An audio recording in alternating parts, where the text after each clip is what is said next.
if your child has read Homer and Virgil and Dante and Shakespeare and the King James Bible, when they go to college, there's not going to be anybody in class that can compete with their education. Welcome to Classical Etc. You're in the studio with Memoria Press. Hello, and welcome to another episode of Classical Etc. I'm Jessica Gardner, and I am joined today by Paul Schaefer, Tanya Charlton, and Martin Cothran. And today we're going to be answering another listener question. And this one comes to us about how to change from one curriculum provider to Memoria Press curriculum. We're going to get practical and give you some guidance about how to navigate that change. But before we dive in, as always, the question we all love and hate to answer, what are we reading? Martin, how about you? I know this question is going to come up at the beginning of every program, and I never prepare for it, so I'm always reaching for what it is I'm reading right now. I just read another Louis L'Amour book just for fun. I always have kind of one going at any one time. Bannon. And is that the title of the Louis L'Amour book? That is the title of the Louis L'Amour. Bannon. I was like, all of a sudden, we were a new author. I wasn't sure. They're all morality tales. They're all told by somebody who's a master storyteller. I mean, I'm thinking, how many different kinds of stories can you write? They're all different, and it reminds me. I'm writing this little article. This reminds me of this. On basically, I get these books from boys. Usually, probably, I'm assuming homeschool boys who are writing a book. They send you and they send their own me. written the book. Manuscript. They send you a manuscript. They send it to me, and they're always the same kind of thing. They're always fantasies. They're never the setting is always completely artificial, and it's because they haven't lived a real life. And yet, I realize that when you read something from these people, Jack London or Louis L'Amour, L'Amour is definitely one of them, who lived a real life. They bummed around. They went around the West. They did stuff. They have experiences, and so they can write an utterly believable setting. And I'm writing this letter just as it's a generic letter saying, here's what you need to know if you send me your book. Okay, here's what I think I'm going to find. You have an unrealistic setting because you don't know life yet. You have just sort of discouraging, but I find this to be true. Is that the writers of 40, 50 years ago, longer, I guess, with even L'Amour and some of these others, they could write a good story because they had lived a real life and they had been places and they were believable. And it struck me again reading L'Amour that this guy knows so much. He knows about geography, just the way he describes a place in the West because he had been there and he had walked these places and all this kind of thing. That actually raises a really good question of let's say 100 years ago, did anybody aspire to be an author when they were young? Or was this something that people came to later? I don't know the answer to that question, but publication is so easy now. Right. It is, but I do know, when you read about the history of people like Jane Austen, that she did start writing as a child, and there are child stories that she's written. Okay. A lot of times after an author gets famous, they pull that stuff out. Right, yes. but you couldn't self-publish. Right. Oh, no. That's part of it's the problem. Definitely easier now. I mean, anybody can because get a book it published bypasses now. the whole process of somebody looking at your work and saying, look, let's have a heart here. This is what you need to do. But that's not happening. But what I'm thinking about what you've just said is this is exactly why we don't encourage journaling and creative writing in young students, because it's just not a good use of their time. They really need to be immersing themselves in and learning authors those who settings, learning as much as possible. And then when they have some experience at that point, then and some wisdom that comes with age. And then don't start out to write some big epic that you have in your head. Start by writing short stories. This is very common with authors. Almost all great authors have short stories. That's practice. Right. And they would publish those like in magazines or periodicals. Yes. Right. And then when they saw that there was a good reception, then they would expand from there. Yeah, that's right. And a lot of novels came from a short story that they wrote, and they just expanded it. So Louis L'Amour. Yeah. Okay. All right. Tanya, how's War and Peace? Page 709. We're getting there. There was no page 709 in the Louis L'Amour novel. That's strange. There was not. I am a little over halfway and trekking on. Maybe every week I'll just give my page number, and maybe people can start betting on how many pages I'll read each week. I don't know how to make this more interesting. Not Tanya's encouraging gambling on the podcast. I don't know how. I mean, it's just going to be War and Peace for at least probably another month. Through the spring, maybe. I hope not. There's a book you got to live in. I'm for a really while. trying to concentrate just on that book so I can get through it, because if not, I won't. But that was the part of Tolstoy's point, right? Like he wanted to immerse you in like what it meant to live in Russia in this time, and so you really have to spend time in it to. You get do, that. and even I'm finding the war pieces more interesting now. That it's more about it really is more about the culture of, right now where I am, Moscow's getting ready to be invaded, they think. And so they're, the towns near it, they're burning down. And, it's more about the people rather than war strategy so much that I'm not all that interested and that's in. a book that, and I normally don't like this, where they go back and forth from the big theater, the big events. Yes. And then back to the small things. But he's done that very well. Yeah. It works with him. I think a lot of authors have copied that and not done as well doing that, but I think he does. Absolutely. All right. Page 709. Stay tuned. Last weekend I needed something that wasn't War and Peace. And so I picked up, surprise, surprise, a Graham Greene novel, Our Man in Havana, which is it's a wonderful That sounds book. so dated. It's it's the story of this man, this Englishman in Havana, who gets approached by a British secret agent to be their agent in Havana, right? Our Man in Havana, and the guy in Havana wants the money, but he doesn't want to do it, so he starts making up false reports, and then London starts getting like, oh wow, there's a lot going on there. We really need to send more help. And they send more help, and then all this starts, what he had reported starts actually happening. And so, I mean, I'm over halfway through, and it's just delightful. It's just fun. So you're not reading War and Peace at all right now? I intended to be reading War and Peace during lunches, and that doesn't happen. and Graham Greene at night. Have you gotten to page 709? I was just going to say. No, I'm at page 600 because it was our last book club meeting. Got to page 600. And you've stopped. And I have stopped. But I was going to pick it up again this week, but then I had to read Rappaccini's Daughter for you, Martin. But then we didn't even meet about Rappaccini's Daughter. So, that was actually a very nice short story. That was a great one. We should do a pod on it. I don't know what I think of. I mean, that's by Hawthorne. Nathaniel Hawthorne. Yeah. I mean, I need to discuss it, because it leaves a lot of questions, I think. And, but then the rest of my week, I haven't had lunches to take. So but I'm not today. I don't have lunch today, but Monday I will be back at it. So you can finish Graham Greene this weekend. Yes. Weekend project. That's, Weekend fun. Amidst all the, tree cutting and farm chores I have, but it'll probably get done. What are you reading?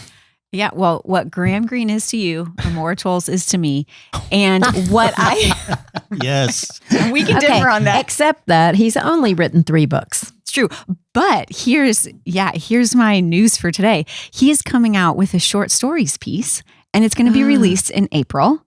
Okay, and that is hasn't he already done that? Isn't there? Well, I can't. Another one he did, right? I don't think so. These are going to be short stories about his characters and his fiction. Really? Like the rules of civility characters are in there. Very excited. So I'm a little hazy on the facts. That's what I've read, and I don't think you can get it yet. Everything I I've need seen to says reread the April. books, especially Rules of Civility, because I don't Yes. remember who the characters are. Tinker and Mhm. Katie. Mm-hmm. So I were you rereading one of those 3 books? No, I'm No, not you're that just prepping. You're dedicated. I'm just excited. Okay. Okay. Yeah. But I can't find anywhere where you can buy it yet. Everything says it's coming out in April. Yeah, So maybe what are you reading in the meantime? I'm still on Hind's Feet, Oh, but okay. only because that's more of I like to kind of just mosey through it. Right. It's so yeah, rich. because you've read it before, right? Yeah. And looking forward to April. Those short stories. Yeah, me too. So you have or haven't read all the novels yet? Oh, she's read the novels. I thought you hadn't am. read I it. own, or I don't. I have Lincoln Highway. You haven't read it? No, I got I the love that audiobook, but it's 17 hours. No, read the book Right. I do. Yeah. with a pencil in your I think hand. there's only 708 pages. But you can read, I like to read a big book like that with the audio while I'm driving. Oh. Yeah, but So you have I go a back and longer forth. commute though too. Oh, yes, true. Because I'm thinking 17 hours, that's chump change. Like with being in the car an hour a day. But, Just sitting on the ramp to 64 for 20 minutes. right. You're waiting to turn on your. Oh, wonderful. Well, we have a terrific listener question today, and it came to us on our YouTube channel. Lindsay commented on our episode about grade packages that we just did a few weeks ago, and she asked if we could help her with practical tips to transition to Memoria Press curriculum from another provider. It's an excellent question. We get it all the time. And Tanya, I'd be curious to know, can you answer from, no matter where somebody is coming from, are there subjects that are generally easier to start with? Generally, like Latin for sure is because we have a beginning Latin course for everybody in every age. Okay. So Latin's very easy if you haven't had any. Or if you're transitioning from another Latin program to ours, then it really does. Then you need to get help from us so that we can see, what the student knows and compare it. So generally Latin's pretty easy. Math is pretty easy because our math program is so traditional that in the younger years, our focus on math facts means that we aren't doing a lot of difficult concepts that would put a student behind. Hopefully, regardless of the math program people are using, they are doing math facts and really mastering those operations. And then, fractions, decimals, percents, all that traditional stuff. So that's pretty easy. The people that I've helped transition their math, the biggest thing in the other popular math programs out there that I've seen is that they really don't have a focus on math facts. So so their children have been introduced to a lot of different concepts, which they haven't really mastered, but they're introduced to them and practice them some, but they're not spending the time on math facts that we do. So that's a really easy fix. So math is pretty easy. But that does mean that when somebody comes and says, well, my child's already done that. Right. A lot of times we have to say, well, have they mastered it? Like, can they do it accurately and quickly, time and time again? And they generally can't. I had somebody come back to me at a homeschool convention the second year after we had and they were like, we're going to put our son in the higher level math because he's been doing another popular program. And I feel like he's ahead of this. And they came back and said, we went back to the grade that he should have been in because we recognized that he did not know his math facts.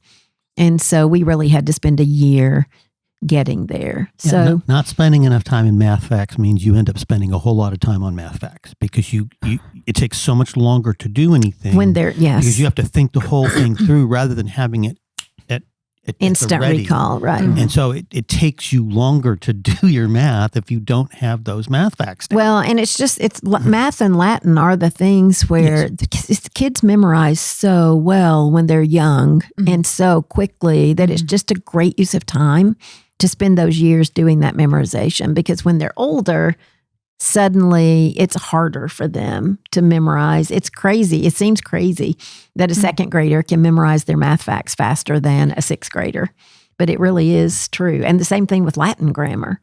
I really, teaching third graders and then teaching sixth graders. The third graders, I mean, they were just like sponges. And the new sixth graders coming in that hadn't had Latin before, it was harder for them. So, and I don't know, Paul, you may do this because you work a farm and there are occasions I would think to have to think about things and having to do just simple arithmetical things in your head all the time. I do too. I don't know why. I've been doing putting some shelves in a house we moved into late last year, and I don't need a calculator. I can just and you just have a facility with it that allows you to do math in your head. You don't need anything external. Sometimes you got to get the pencil out, but usually you can do it in your head. And I do it a lot. And what I do, you wouldn't think I would. I can't do it in my head. But that you're making Brian's point. He gave our fifth graders a challenge to memorize their math facts from 13s through 20s. And I was like, that is a total waste of their time. Who uses that? He said, I use 18s all the time. And I don't know why. Why 18? Well, I mean, you're right that it comes up all the time. I mean, I'm just thinking of like, if I know I need 15 pounds of a particular seed per acre and I've got, 12 acres that I need to plant it on, and I'm on the phone. I mean, this has happened to me legitimately. I've been on the phone with the seed company saying, I need, and you're figuring in your head. I'm thinking, I need 150, I need 180 pounds, and now granted, I mean, I learned actually when I was like 7th or 8th grade, the school I was at had a large emphasis on mental math. So they kind of assumed, because it started in 7th grade, they assumed you knew your math facts, but then they taught you some mental math tricks to be able to do larger numbers more quickly. Yes. And that helps me out a lot. If I'm thinking about, even, salaries or pay or whatever, and trying to figure out, what's an hourly rate. If there's about 2,000 working hours in a year, and what they're making in a year, you can figure out their hourly rate. Like there's just whether it's business, whether it's farming, like it comes up all the time. And for some reason, I don't know what occasion I have to use dates, but I do. So you'll think, okay, so how many years was it from 1970 or 1879 to 1963? And I'll subtract 79 from the 100, get the difference, add that to the number, right? The last two numbers and the other one. There's all these things, shortcuts you learn. And I realized, I didn't realize I was doing it, but I was doing it when we'd go on trips. And I will sit there and I will look at the sign that says that such and such a place is so many miles down the road.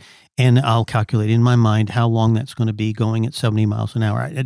I'm constantly doing that on a trip. And just all this mental math. I used to do that some, but now with GPS, I just kind of let it tell me what time I'm going to arrive. That's the thing. All that stuff is so easy now that it relieves you of the necessity of having to do it. But that's and you don't not get good. The practice. That's right. Yeah, I was just thinking about that with regards to language, because I was talking to somebody in French the other day about a rental scenario. They were from Haiti, and I was, and I thought, well, once I get through this, then I can communicate over text, and I could just use Google Translator or an AI generator to translate for me, and I don't have to think about it. And I thought, that's just you're going to lose further your French. atrophying my French, right. which is already atrophied for about 10 years. And do I really want to do that, or do I? Yeah, it's a real shame, really, that we've done this. We're way off track, aren't we, Jessica?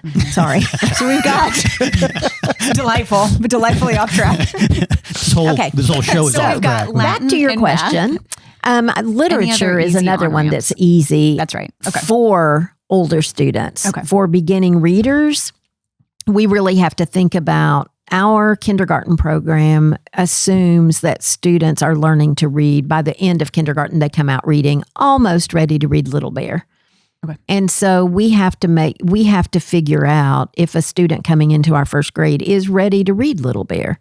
And if they're not, then we have to go back and do a little bit of our phonics program from kindergarten to catch them up. They catch up very quickly, but it is something, I mean, you shouldn't just jump in to our first or second grade reading without checking. After that, if they're pretty fluent readers, third grade and up are, pretty good. The only caution I would say is that we did write the study guides to be pretty much on the grade level that we've put them in. So I wouldn't go up or down more than a year, because the study guides are going to ask in the lower years, like 3rd, 4th grade, they're going to be very concrete answers to questions, so, because we're training students how to find the answer in a book. Mm-hmm. And then after that, they may become more abstract. In the upper grades, we have Socratic discussion, which is really more elevated thinking, even above where some students may be, but that's okay, because that's supposed to be an oral discussion, and that's the teacher leading the students to think more deeply. So Lit's pretty easy, but I would caution people in the younger grades to get some advice from our wonderful CSRs, and they can help figure out exactly where you would need to be. Some people moving into 3rd maybe aren't ready for Farmer Boy, so we would suggest that they start halfway through our 2nd grade and do more Storytime Treasures just to be ready, because one caution. That's Storytime's in 1st. Oh, sorry. Oh, to get ready. Thank you. To get ready for 2nd. They may not be ready to read Animal Folktales or Prairie School. And so, but the same thing for 3rd. We would suggest maybe that they go back and read a 2nd grade book to get ready. After that, they should be okay. If they're a 3rd grader that's an excellent reader and they just want to read, I was going to say Lion the Witch, but it's 5th now, isn't it? If they would just really want to read Homer Price, then chances are they'll be fine. Okay. The difficulty level's not going to be that different, but it is in K-2. Right. But the one thing I'd say with 3rd and up is that our books are generally like the order we put the books in, whether it's in the catalog or on the website or whatever, is the order in which they're going to come in the year, typically. For literature? For literature. And so if you're worried about, maybe reading Lassie in 5th grade, well, we're going to start with The Lion, the Witch, and Wardrobe. Can they do that? If they can, then they're ready to start. And then they'll be ready for Lassie. That's right. By the time they get there. And the same thing I would say content-wise too. So like the medieval year, Adam of the Road is a pretty easy read, and it's a pretty simple book thematically. But by the end of that year, King Arthur is not. It's not an easy read. It is, the content is much more mature, because we're dealing with adultery and betrayal of people. And so, but we feel like by the time we get there in that year, after we've done Adam of the Road, Door in the Wall, Robin Hood, which is just a great adventure tale, they're ready for King Arthur. And then they're ready to move, into even more mature content. But I would be careful about the content too. You can't move to, even though you've got a fluent reader, you really don't want a 3rd grader reading King Arthur. Because you're going to have to deal with things. Of course, they'll miss it. They'll miss all that stuff. And that's a helpful reminder that in literature, but in all of the grade packages, there's a progression that's really intentional. There is. And that's why, it's so helpful to have this conversation, to think about jumping in at any point. Are there some subjects that are typically more difficult to come into from some people get really messed up and confused about our classical studies, because if they're coming in as older students, say they're coming in and they're ready to read, they would be ready to read the Iliad, but they haven't studied Greek mythology, they haven't read the Trojan War, so they're really not ready to read the Iliad successfully without the help that we give. So we would suggest that they take the year before, that first year with us, to do those things to prepare themselves to read it. And we've got this chart, which I marked on the current catalog. It's on page 28, that every time it's in our catalog that has, and I guess it's probably on our website, that gives you, if you're coming in late to our classical studies, it gives you a progression that would work for older students, 7th, 8th grades. I would just go ahead and I wouldn't use this chart. But for young students, if you're 5th grade and you haven't done Greek myths, I'd go ahead and do it and consider that your year 1. The thing is, there's so much time. I know that people feel like when they come in, oh no, I'm behind. You're not behind. When you do our curriculum, regardless of, Martin's got certain books that he says would be required reading, which would be Homer, the Iliad and the Odyssey, the Aeneid, Shakespeare, which you're going to get in from 7th grade on or 8th grade on, and with the Bible, Dante. which we're studying with our Christian studies, and Dante. And so you're going, if you come in, even in 9th grade, you're going to get the majority of that done. Mm-hmm. And so that's enough. Our kids are then reading Cicero, and they're reading Ovid, and a lot Augustine. Those things are great, but they're not necessary. If your child has read Homer and Virgil and Dante and Shakespeare and the King James Bible, when they go to college, there's not going to be anybody in class that can that can compete with their education. So I think people worry about that a lot. Like, I don't have time to get it all, or they worry that that when they miss if they're not doing the accelerated track, that they've missed a year. You haven't missed anything. That last year, you really have missed nothing. You've done all the important things. Well, and also, the other books that we have are not necessary in the same way as those books. But I think it seems like what we're doing is we're really trying to create readers who will then go on and, they have been inured to some of the hard things in books, and they're able to handle those so that it enables them to enjoy anything that they read. And so I think one of our objects is to create readers, kids that will go out of here after they've read all these things and know that books have something in them, that books will now be attractive to them, and that they'll have a reading life themselves, reading all kinds of other things. I just happened to look down and catch logic here, Martin. I wanted to talk a little bit about logic too. Can I do that? Please. Or have Martin talk a little bit about it, because people ask us all the time, how do you prepare for traditional logic or material logic? If I haven't done your curriculum at all, is my child going to be prepared to take logic? Well, I think number one, I think the study of Latin helps. I think there's a reason for that sequence, Latin, logic, and rhetoric, because it's just creating, Latin is complex, and yet it's very regular, and so you're used to applying rules and things like that in Latin. You're learning grammar with Latin, and so I think that basis in grammar, formal grammar, is the most important skill that you bring to the study of logic.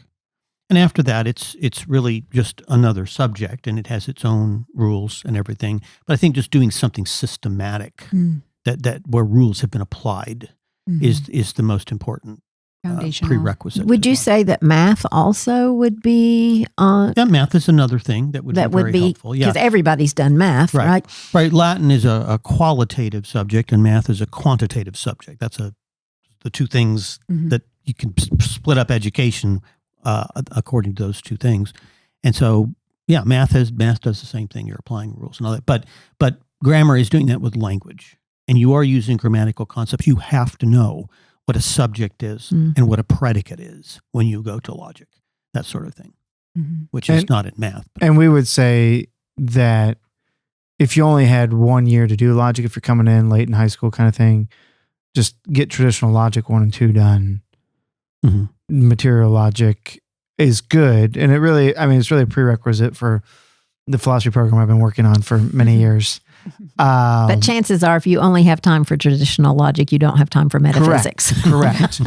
But insofar as like the benefits to the process of thought, traditional logic, formal logic is going to pay more dividends than material logic. Yeah, because material logic is less systematic. It's really, it's kind of it's getting into formal philosophy, I would say, a lot of philosophical concepts. So the logic is a study of how to think rationally and the rules for doing that. And that's why you would put that before material logic. And And Martin, I know that even in your family, you and your wife changed curriculum for your students. Can you talk to us about what that experience was like? Well, I was sitting there thinking about that actually, because takeaways you can give one us? thing we haven't talked about is reading. Yeah. Which I think is hugely important. What do I do if I haven't done a really good solid phonics program, and I've come into your program, and you would have more to say about that. But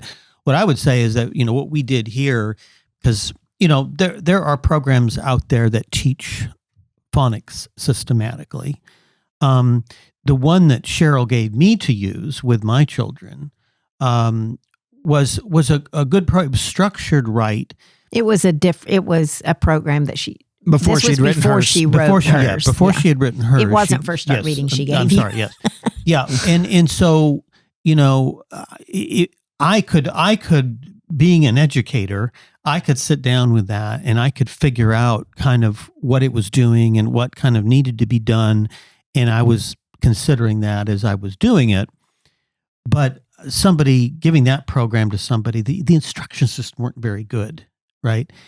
Because it was it was an Orton Gillingham type of reading program, which is one of the really two basic kinds of phonics. There's actually two kinds of phonics. The other is a sort of Spalding method where you're learning a lot of rules before you are actually start practicing them. With an Orton Gillingham, you're practicing as you learn the rules, and there's only a limited number of rules. I think in the program that she gave me, there was 9 rules, and that was it. And they applied to 80-90% of cases. And so you could learn to read pretty quickly. I taught my oldest son how to read myself from that program, and he learned how to read really well. But what Cheryl was so good at was pedagogy, how this particular subject should be taught. And so she took the same concepts that were in that program, and she really systematized them in a way that just makes so much more logical sense, and the instructions are so clear. And so I wouldn't, and then with our other kids, we used another popular phonics program that was pretty systematic. But our program, Cheryl was interesting because she would sit down and study something. And so where she really knew everything about it, she sat and studied phonics. And she was actually working a little bit with Dan Coupland at Hillsdale College during that time and conversing with him about that stuff and learning some things from him. And he later said that he learned a lot from her. So the structure of our program, I don't know how you beat it. It's really the cleanest, easiest way to teach reading. But back in the day, we were having to use different programs because she was always telling me what to use too before, as she was trying hard to get what she thought would be the ideal written, what to her was the ideal way to teach something. And then the way it's taught really, I think, helps spelling. And then she came out with the spelling program, and that was, But that was even then, she thought because you want everything to be connected. So she really thought for a long time, as she started working on this and thinking about spelling and getting the phonics program completed, she thought it would be really great if the spelling program could connect to our reading program. But then one day she came to my desk and said, I've had an epiphany. The reason this isn't working is because students are ready to read words they're not ready to spell yet. So they cannot be connected because we don't want to hold the reading back until they're ready to spell harder words. So then she developed the Phonics for Reading program and Phonics for Spelling program. So our first and second grade study guides have phonics exercises that we do before the students read that would show them words syllabicated that they'd never seen before, haven't been taught the concept. And the spelling program really just had to stand alone. That would work incrementally toward more difficult words and a focus on teams and which is probably partly due to the nature of English. I mean, she explained to me one time why, like Maria Montessori, in teaching in Italy, and where phonics in Italy, in Italian, and many of these other languages, it's pretty phonetic. You learn the sounds of the letters, and you do some applications, and you're done. Whereas in English, we have all of these strange things with it. And it's because of this, it's a much more complex thing to learn how to read phonetically, because you have letters that have 4 to 5 different sounds, and a lot of these other languages don't have that. So they just learn the sound of the letters, and boom, they're off and running. Whereas in English, you can't really do that. You've got to spend more time on it.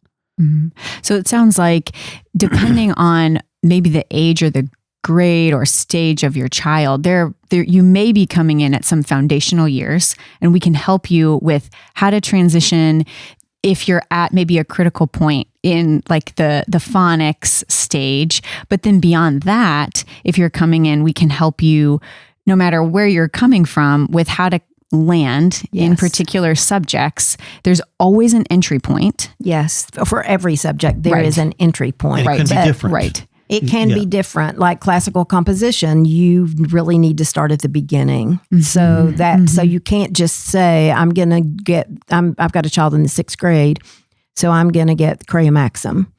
That's not going to work. You really need to go back and do at least the narrative before that. Because systematic subject and logic is the same. You can't do logic 2 until you've done logic 1. It builds. Right. So we just, that's what we do. You know, we help people all day long with those things by email, by phone call. And we really feel like our curriculum can be used by anybody. You know, we've worked really, really hard to make that possible. But, it can be confusing if you're just looking at the catalog or just looking at the website and trying to plug your child in.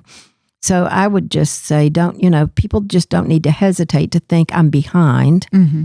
Some of these things just really do have a progression, and you have to start at the beginning of that progression, and that's okay.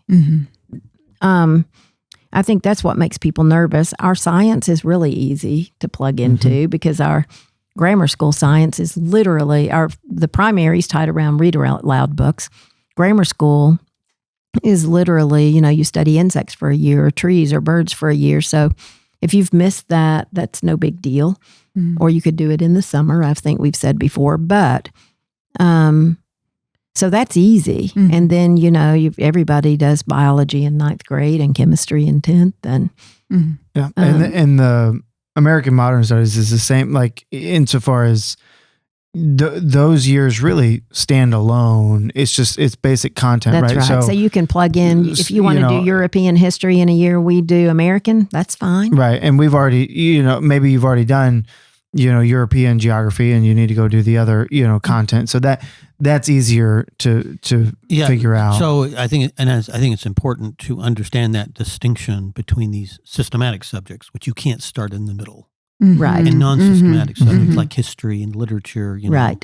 That you have to start at the beginning and work your way through it, no matter where you're coming in. And if you can make that distinction, that's an important distinction to make.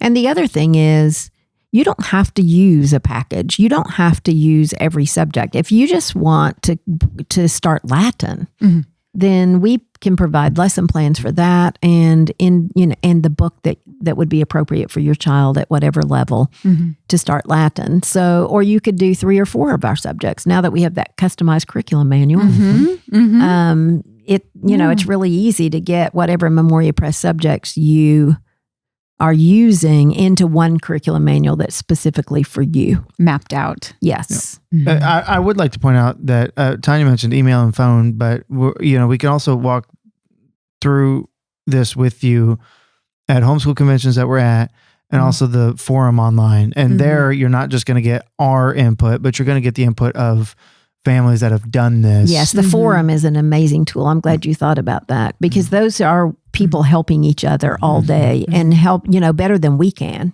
saying this is what, a lot of people will come on and say, I'm thinking about transitioning and I've got this age child, where would I start? And people will say, we started here.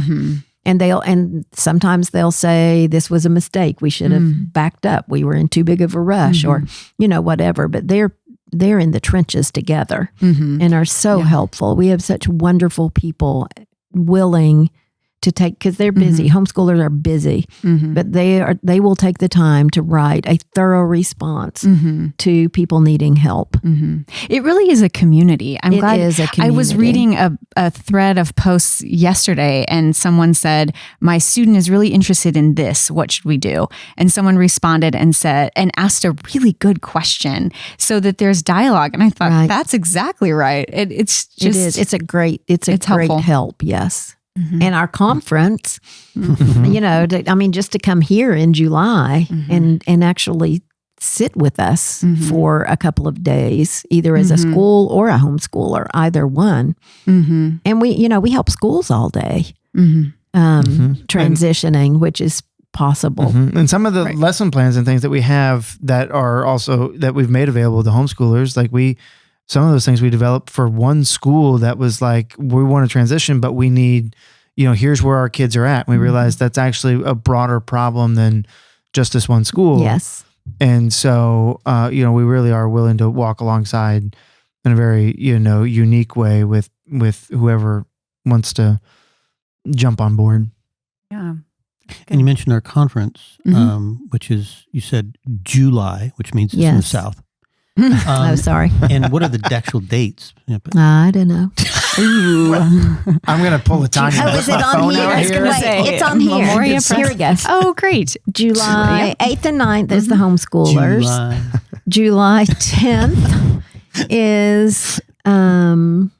You just said that the South is your people. I'm one of your people. I know. I wanted to explain to our listeners. The 10th through the 12th is, the 10th is pre-conferences. So that's for everybody. If you just want to come sit in a Latin class all day long, you can do that as a homeschooler or a school. And then the 11th and 12th is specifically for teachers, though homeschoolers do stay for that also. Particularly, cottage anybody schools. can, but particularly people involved in cottage schools, hybrid schools, 1 day or 2 day a week, right? That are homeschoolers, but doing a traditional school setting 1 or 2 days a week. Yeah. Okay. Well, this has been a great discussion, and this one. The summer I can't believe you let this go. Oh, Memoria College, yes, of course. 2 days, July 10th and 11th. Yeah, we're having some of our students always come to that, and we have some great speakers. Some of our we don't have the itinerary fully laid out yet, but not my fault. We always have I have been begging for months. We always have a lot of our faculty there, and that's open to everybody, right? It is open to everybody. So, and that is all of these things are taking place within that week, and they are all.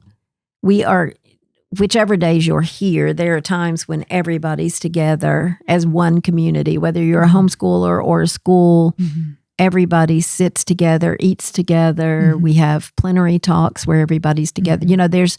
It's really a good time to build community, but you also have time where you can sit in workshops with groups of people who are doing exactly what you're doing, small groups. You can meet with the teachers. You can look through every book we sell.